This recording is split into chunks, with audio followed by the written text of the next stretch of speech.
Le ton est donné dès le pas de la porte. Les bros ont décidé de se battre. L'installation d'une nouvelle antenne relais à 150 mètres de chez eux, ils n'en veulent pas. L'opérateur Orange a déjà son antenne sur le château d'eau. Pour eux, c'est sans doute la cause des problèmes de santé de 2 de leurs 4 enfants.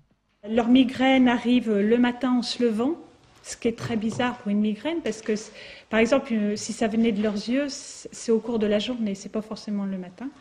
Moi, je suis migraineuse aussi et c'est toujours à 4h, 4h30 le matin que je suis réveillée par la migraine. Et ça c'est bizarre. Organisés en collectif, ils se mobilisent pour au moins faire reculer l'installation à l'écart des habitations, voire faire déplacer celles qui existent.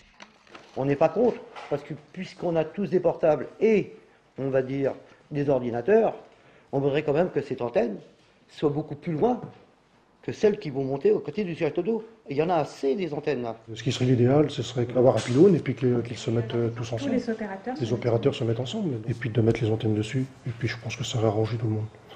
Seulement l'opérateur a acquis le terrain sur lequel il veut s'installer et a obtenu l'autorisation par la municipalité.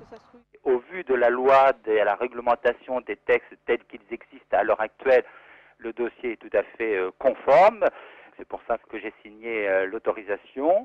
Voilà, moi je traite ce dossier sur un plan purement réglementaire et administratif.